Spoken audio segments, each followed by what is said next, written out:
Hello student, हम लोग पढ़ रहे हैं इकोलॉजी। और इकोलॉजी की लास्ट क्लास में जो हमारा टॉपिक चल रहा है वो चल रहा है पॉपुलेशन डेंसिटी या फैक्टर अफेक्टिंग पॉपुलेशन डेंसिटी चल रहा है।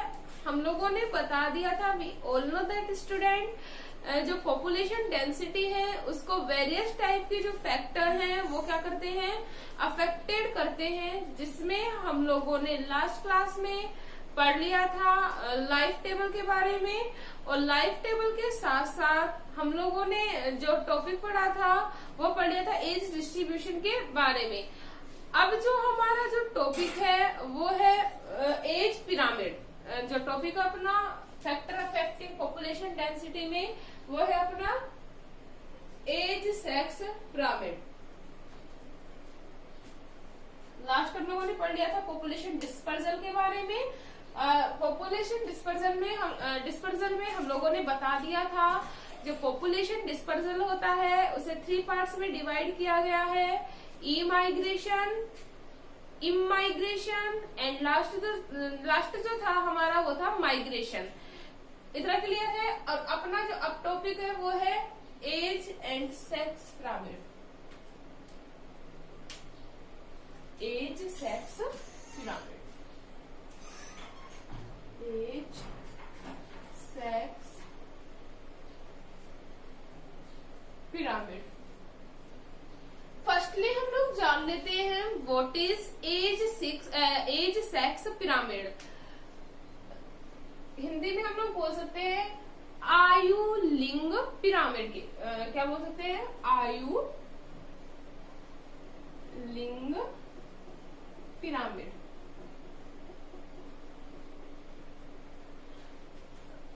तो व्हाट इज हम लोग जान लेते हैं फर्स्टली कि what is age sex pyramid. जैसा कि नाम है, मैंने आप लोगों को पहले भी बताया था कि जो कुछ नाम होते हैं उसको बेसिकली हम लोग उसका मीनिंग निकाल सकते हैं। We all know that pyramid क्या होते हैं। Pyramid is a triangular shaped structure. जो पिरामिड्स होते हैं वो त्रिभुजाकार आकृति की संरचनाएं होती हैं।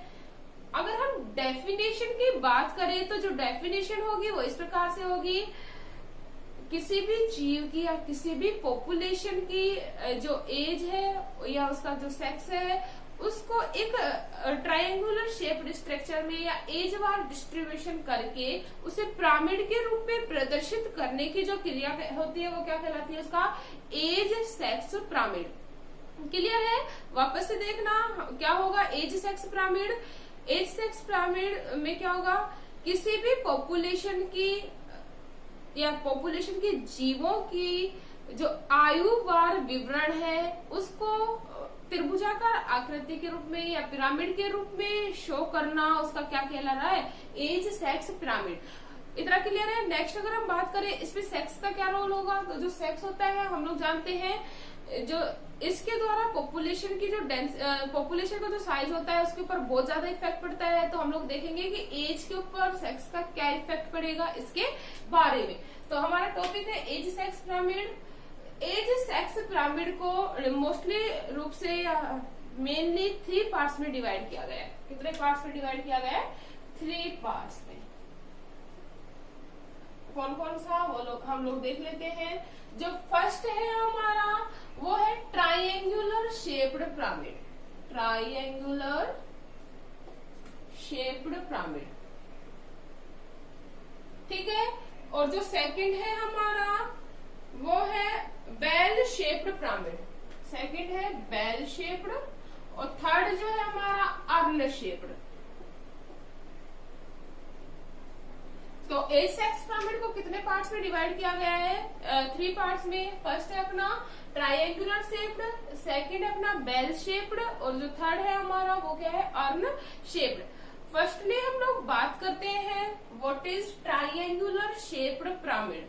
जैसा कि नाम है ट्रायंगुलर शेप्ड पिरामिड, तो जो ट्रायंगुलर शेप्ड पिरामिड होते हैं वो होते हैं ट्रायंगुलर शेप के, मतलब त्रिभुजाकार आकृति के होते हैं। तो हम लोग बना के देखते हैं डायग्राम।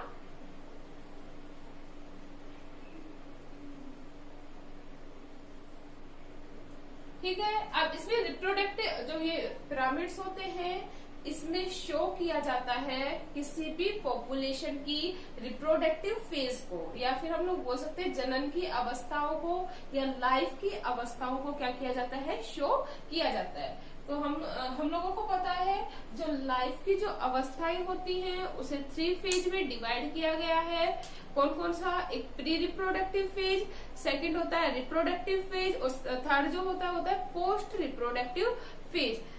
सबसे ज्यादा जो पॉपुलेशन पाई जाती है वो पाई जाती है प्री रिप्रोडक्टिव फेज की।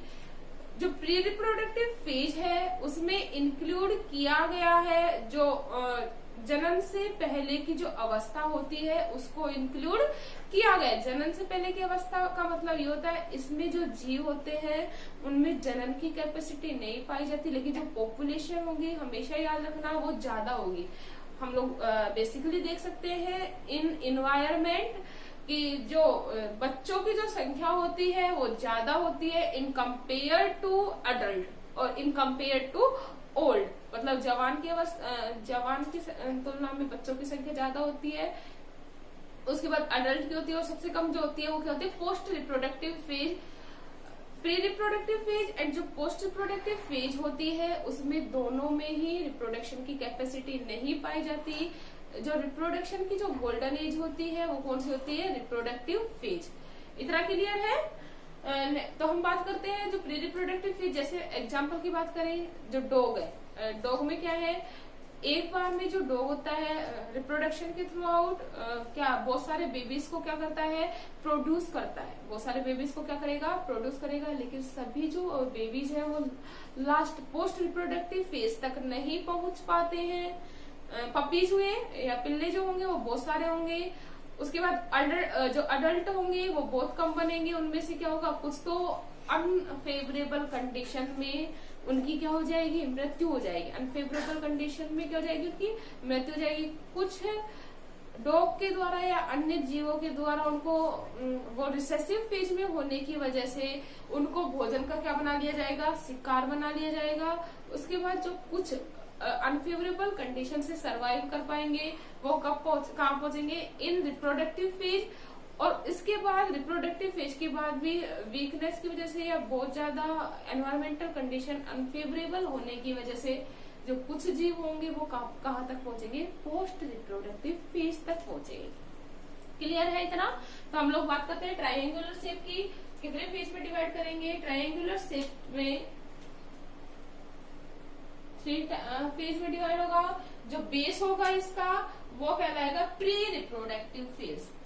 ट्रायंगुलर शेप की हम बात करें तो कौन सा होगा, प्री रिप्रोडक्टिव फेज। जो सेकंड होगा वो हमारा होगा रिप्रोडक्टिव फेज, रिप्रोडक्टिव फेज। और जो थर्ड होगा पोस्ट रिप्रोडक्टिव फेज। आइडिया लगा सकते हैं ट्रायंगुलर शेप की ग्राफ से। प्री रिप्रोडक्टिव फेज का जो बेस है वो ज्यादा ब्रॉड है, मतलब ज्यादा चौड़ा है। इसका मतलब जो ट्रायंगुलर शेप का जो पिरामिड होगा उसमें प्री रिप्रोडक्टिव फेज वाले जो जीव हैं उनकी संख्या ज्यादा होगी। उसके बाद रिप्रोडक्टिव फेज की जो संख्या है, पॉपुलेशन है, वो ज्यादा होगी। और सबसे कम जो पाई जाएगी वो किसकी पाई जाएगी, पोस्ट रिप्रोडक्टिव फेज की संख्या। इतना क्लियर है? नेक्स्ट अगर हम बात करें बेल शेप्ड पिरामिड की, तो जो बेल शेप्ड पिरामिड होता है वो इस प्रकार से होता है। बेल किस प्रकार से होती है भाई, हम लोग जानते हैं, वी ऑल नो दैट।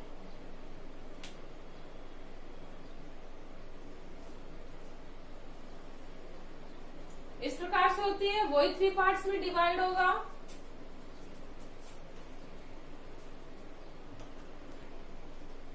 ये कौन सी होगी, पोस्ट रिप्रोडक्टिव फेज। ये कौन सी होगी, रिप्रोडक्टिव फेज। और ये कौन सी हो जाएगी, प्री रिप्रोडक्टिव फेज।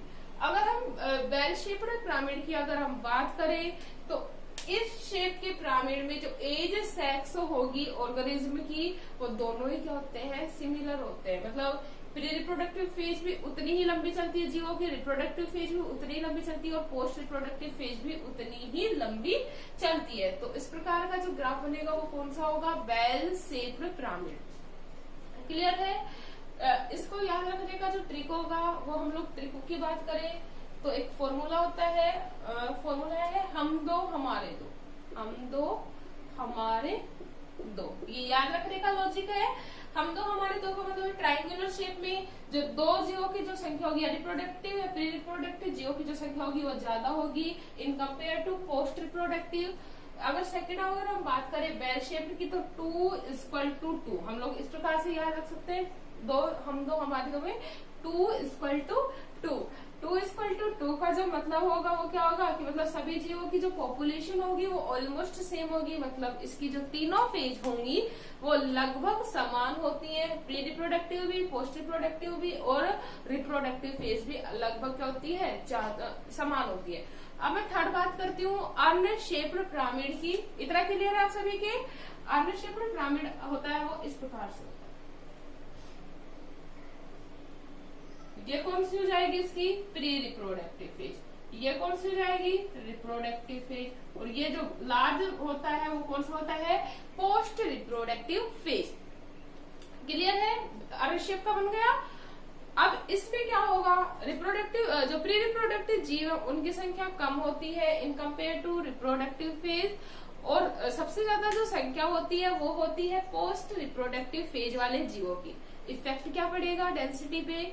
सिंपल सी बात है, जब पोस्ट रिप्रोडक्टिव या ओल्ड एज वाले जो पर्सन्स हैं या पॉपुलेशन है उसकी संख्या ज्यादा है तो डेंसिटी क्या हो जाएगी धीरे धीरे डिक्रीज। क्यों?